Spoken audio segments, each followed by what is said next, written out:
Hi hello welcome to social post TV. ఈ రోజు మన ముందు సీనియర్ జర్నలిస్ట్ బత్తుల ప్రసాద్ గారు ఉన్నారు. Hi sir. హాయ్.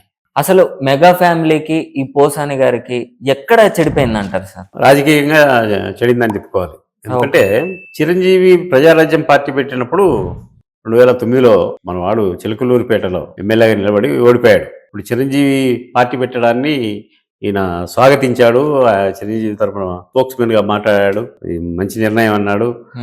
అంతవరకు బాగానే ఉంది. దాని తర్వాత పవన్ కళ్యాణ్ సినిమాల్లో కూడా యాక్టింగ్ చేశాడు. అత్తారింటికి దారేది సినిమాలో కూడా యాక్టింగ్ చేశాడు. తర్వాత ఏమైందంటే మన మెగా ఫ్యామిలీలో సాయి ధరమ్ తేజ్ నటించిన రిపబ్లిక్ అనే సినిమా విషయంలో కొంచెం వివాదం జరిగింది, టికెట్స్ విషయంలో. అప్పుడు ఈయన పొలిటికల్ గా ఉన్నాడు కదా పవన్ కళ్యాణ్. జగన్ ప్రభుత్వం తీసుకున్న టికెట్ నియంత్రణ దాని మీద ఆయన ఏదో మాట్లాడితే పోసాని కూడా దానికి విరుద్ధంగా మాట్లాడాడు. అప్పుడు కొంచెం తేడా జరిగింది.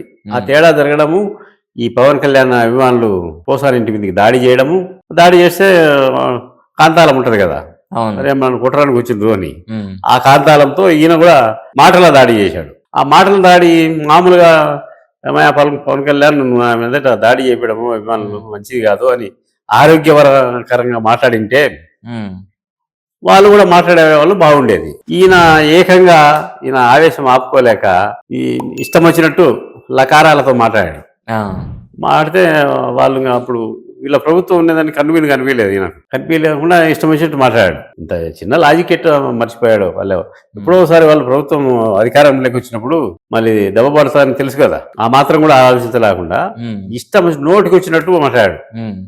ఇట్లా ఈయనను మాట్లాడాడు, అట్లా చంద్రబాబు నాయుడు మాట్లాడాడు, వాళ్ళ కొడుకు లోకేష్ మాట్లాడాడు. ఆ నోటికి అడ్డు అదుపు లేకుండా పోయింది. అక్కడికి మన లోకేష్ చెప్తాను, రెడ్ బుక్ ఓపెన్ చేస్తున్నాం అందరికి వరుసగా ఒకరైతానే ఒకరికి అని. అక్కడికి కూడా అలర్ట్ కాలేదు. అధికారం ఉన్నన్ని రోజులు ఇష్టం వచ్చినట్టు మాట్లాడాడు. అధికారం పోయినాక ఏముంటుంది, వాళ్ళు అధికారంలోకి వచ్చారు. పాత ఫైళ్ళని ఆ రెడ్ బుక్ ఓపెన్ చేసినట్టున్నారు. అసలు పడాల్సింది వర్మకు ఫస్ట్ అరెస్ట్.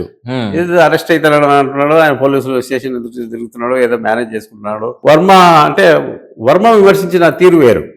అవును, అది మర్యాదగానే ఉంది. మరి బూతులు మాట్లాడలేదు. ఇతని విషయంలో ఇతను బూతులు మాట్లాడాడు. ఇంకా ఉన్నారు కదా మన రోజా, వాళ్ళకు కూడా ఉంది వరుసగా. రెడ్ బుక్ ఓపెన్ చేస్తే ఎవరెవరైతే ఏమేమి ఉన్నాయో అన్ని బయటికి తీసి. అలీ కూడా ఏరాడు కానీ పార్టీలో అలీ ఏం మాట్లాడలేదులే. అవును, ఆయన పని ఆయన చూసుకున్నాడు, వచ్చాడు. పార్టీ ఇంత ఘోరంగా ఓడిపోయేప్పటికీ పోసానికి అర్థం కాలేదు. అర్థం కాక నేను రాజకీయ సన్యాసం తీసుకుంటున్నాను, వైసీపీతో నాకు ఏం సంబంధం లేదు, నేను రాజకీయాలు మాట్లాడను అని అన్నాడు. అని సైలెంట్ గమ్మున కూర్చున్నాడు. మరి వాళ్ళు దెబ్బతిన వాళ్ళు సైలెంట్గా ఉండరు కదా. తిట్టించుకున్న వాళ్ళు ఎదురు తిట్టలేదు, ఏమేమి తిట్టలేదు. వాళ్ళ టైం వచ్చింది, వాళ్ళు చూపించారు. ఇది ఈ పోసానికి మెగా ఫ్యామిలీకి ఎక్కడ జరిగింది అనే దానికి ఈ కథ అంతా ఉంది. Thank you sir. మంచిది.